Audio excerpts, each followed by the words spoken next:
Hello दोस्तों, नमस्कार। आप सभी कैसे हैं? आप सभी का पार्थिव पुलिस जीके हब में स्वागत है। आज मोस्ट इंपॉर्टेंट टॉप 20 क्वेश्चन ला रहे हैं जो बहुत इंपॉर्टेंट, बहुत ही जनरल क्वेश्चन है जो मैक्सिमम हर पेपर पूछे जाते हैं। बच्चे उसमें क्वेश्चन तब भी गलत करके चले आते हैं। ठीक, इजी टू मॉडरेट है, आपके लिए समझ में पूरी तरह से आएगा। क्वेश्चन बहुत कठिन नहीं है, क्वेश्चन अच्छे हैं, लेकिन क्वेश्चन बहुत अच्छे है, मजा आ जाएगा देख लेना। ठीक, आप खुद ही क्वेश्चन देख के ही आप आंसर दे सकते हैं। ठीक, चलिए देखते हैं, शुरू करते हैं।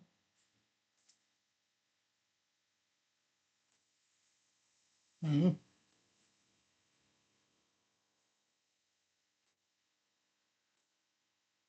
ये रहा पहला क्वेश्चन। भारत का राष्ट्र पक्षी कौन सा है? तोता, मोर, कबूतर, बाज। तो भारत का राष्ट्र पक्षी आपका मोर है। ठीक, पीकॉक। भारत का नेशनल जो बर्ड है वो मोर है। ठीक, आगे चलते हैं। सांची का स्तूप किस राज्य में स्थित है? सांची स्तूप किस स्टेट में है? सांची का स्तूप उत्तर प्रदेश में, बिहार में, मध्य प्रदेश, राजस्थान। तो मध्य प्रदेश में सांची का स्तूप आपका मध्य प्रदेश एमपी में है। ठीक, इसको बनवाया था सम्राट अशोक जी ने। किसने बनवाया था? सम्राट अशोक ने बनवाया था। और ये किसके लिए समर्पित है? तो ये बौद्ध धर्म के लिए समर्पित है, क्योंकि गौतम बुद्ध जी की अस्थियां यहाँ पे, गौतम बुद्ध की अस्थियां यहाँ पे हैं। क्या है? अस्थियां। ठीक, आगे चलते हैं। भारत का संविधान कब लागू हुआ? 15 अगस्त 1947, 26 जनवरी 1950, 2 अक्टूबर 1949 या 26 नवंबर 1949। तो 26 जनवरी 1950 को भारत का संविधान लागू किया गया था। यह बन के कब तैयार हुआ था? तो 26 नवंबर 1949 को बन के तैयार हुआ था। ठीक, संविधान सभा के सदस्यों ने एक्सेप्ट किया था 1949 को, और उसको पूर्ण रूप से अप्लाई किया गया था पूरे देश में, तो 26 जनवरी 1950। ठीक, आगे चलते हैं। भारत के पहले प्रधानमंत्री कौन थे?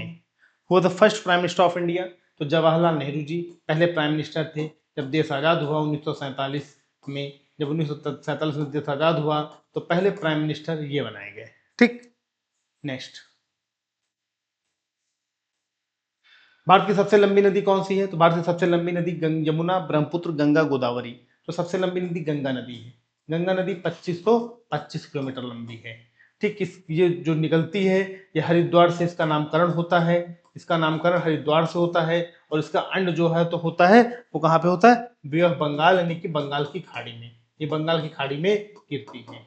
ठीक है, और दुनिया का सबसे बड़ा डेल्टा भी ये बनाती है। दुनिया का सबसे बड़ा डेल्टा, सुंदरवन का डेल्टा भी गंगा नदी ही बनाती है। ठीक, गंगा नदी दुनिया का सबसे बड़ा डेल्टा बनाती है, जिसका नाम है सुंदरवन का डेल्टा। क्या नाम है? सुंदरवन डेल्टा। ओके, आगे चलते हैं। थार मरुस्थल कहाँ पे है? थार डेजर्ट कहाँ पे? पंजाब, हरियाणा, राजस्थान, गुजरात। तो आपका थार है आपका राजस्थान में। कहाँ पे? राजस्थान। भारत में सिर्फ राजस्थान वाला एरिया है जो मरुस्थलीय क्षेत्र पाया जाता है। ठीक, आगे चलते हैं। पृथ्वी का सबसे ऊंचा पर्वत कौन सा है? अर्थ का सबसे हाईएस्ट माउंटेन कौन सा है? कंचनजंगा, माउंट एवरेस्ट, धौलागिरी, नंगा पर्वत। तो माउंट एवरेस्ट सबसे ऊंचा पर्वत है, जिसकी हाइट 8848.8 मीटर है। ठीक, भारत का सबसे ऊंचा पर्वत यही है। कौन सा है? Mount Everest. ठीक, इस ये कहाँ पे स्थित है? तो दोस्तों ये नेपाल में स्थित है। ठीक, नेपाल में इसको किस नाम से जाना जाता है? तो नेपाल में इसको सागर माथा के नाम से जाना जाता है। सागर माथा के नाम से इसे जाना जाता है। ठीक, आगे चलते हैं।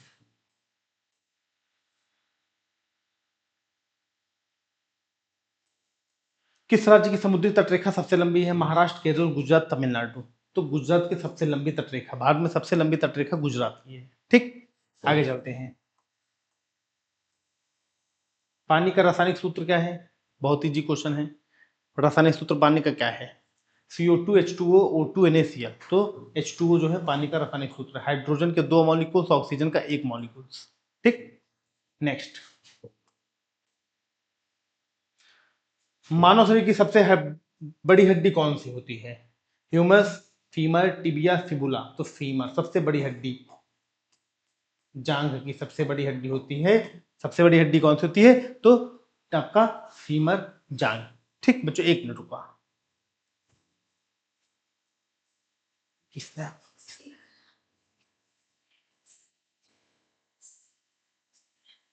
कौन आ जाएंगे? तो कहीं पैदल आ रहा हो, कहीं पठार आ रहा होगा। ठीक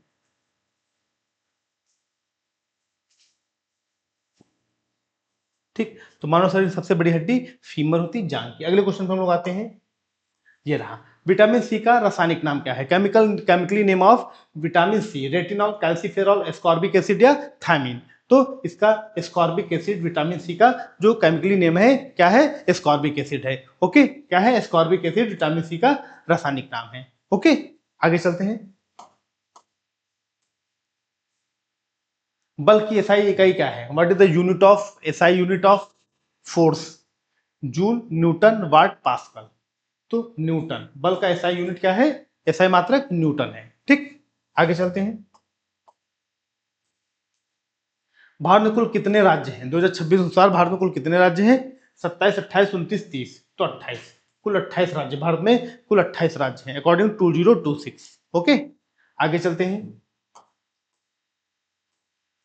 लोकसभा का कार्यकाल कितना होता है? 4 वर्ष, 5 वर्ष, 6 वर्ष या 7 वर्ष? ठीक, what is the tenure of the lower house? तो 5 years। हर चुनाव होता है 5 वर्ष से। ठीक, पहले भी भंग हो सकती है, ऐसा नहीं है।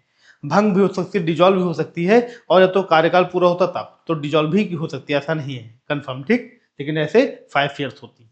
ओके, आगे चलते हैं। भारत संविधान का संरक्षक कौन है? Who was security of Indian constitution? राष्ट्रपति, प्रधानमंत्री जी, सुप्रीम कोर्ट या सांसद? तो सुप्रीम कोर्ट जो है ये भारत संविधान को सिक्योरिटी देता है, संरक्षण करता है। ठीक, कौन? Supreme court. ओके, आगे चलते हैं। राज्यसभा का अध्यक्ष कौन होता है? प्रधानमंत्री, राष्ट्रपति, उपराष्ट्रपति, स्पीकर? तो राज्यसभा का अध्यक्ष जो होता है हमेशा उपराष्ट्रपति, वाइस प्रेसिडेंट को ही राज्यसभा का अध्यक्ष बनाया जाता है हमेशा। और राज्य जो उपराष्ट्रपति होता है उसको वेतन भी राज्यसभा के सभापति का ही दिया जाता है। ओके, वाइस प्रेसिडेंट का वेतन नहीं दिया जाता है, राज्यसभा का सभापति का वेतन। ठीक, सुविधाएं जो होती है वो उपराष्ट्रपति की होती है, लेकिन सैलरी जो होती है वो चेयरमैन ऑफ अपर हाउस। ठीक, नेक्स्ट। पानीपत का पहला युद्ध कब हुआ? 1525, 1526, 1527, 1528? तो 1526 में पानीपत का पहला युद्ध हुआ। ठीक, किसके किसके बीच हुआ? तो पानीपत का पहला युद्ध हुआ इब्राहिम लोदी, ये भारत में लोदी वंश का शासक था, आखिरी शासक था इब्राहिम लोदी, वर्सेस बाबर। ठीक, बाबर था, जिसमें बाबर जीत गया था, इब्राहिम लोदी हार गए थे। और यहीं से ही भारत में मुगल सत्ता स्थापित हो गई। क्या? मुगल सत्ता स्थापित हो गई भारत में। जब बाबर जीता तभी से मुगल सत्ता भारत में स्थापित हो गई। ठीक, आगे चले।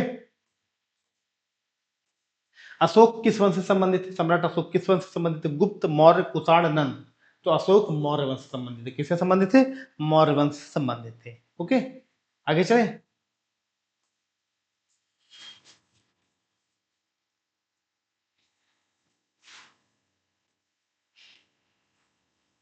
1857 का विद्रोह को क्या कहा जाता था?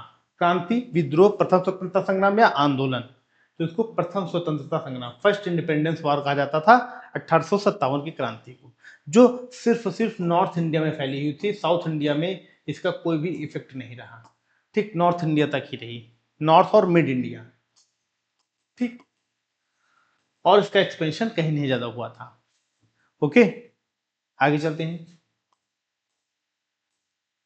कुतुब मीनार किसने बनवाया? इल्तुतमिश, सलाउद्दीन खिलजी, कुतुबुद्दीन ऐबक और बाबर? दोस्तों इसके आंसर दो, कुतुबुद्दीन ऐबक भी सही और इल्तुतमिश भी सही। कुतुबुद्दीन ऐबक ने बनवाना शुरू किया, एक फ्लोर, दूसरा फ्लोर, बस फिर खत्म हो गए, फिर पड़ी रही। फिर इल्तुतमिश ने तीसरा फ्लोर और चौथा फ्लोर बनवाया। तो पूर्ण रूप से किसी एक व्यक्ति ने नहीं बनवाया।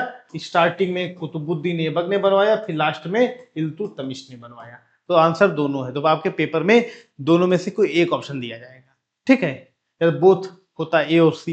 अगर यहाँ पे बाबर की जगह पे लिखा होता ए एंड सी तब ऑप्शन आपका डी सही होता। ठीक, तो ये क्वेश्चन जो था यहाँ पे कुछ मिस्टेक से टाइप हो गया है।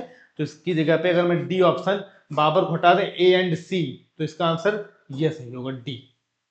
इल्तुतमिश और कुतुबुद्दीन ऐबक दोनों। ठीक, तो दोस्तों ये आपके एग्जाम ओरिएंटेड टॉप 20 क्वेश्चन थे।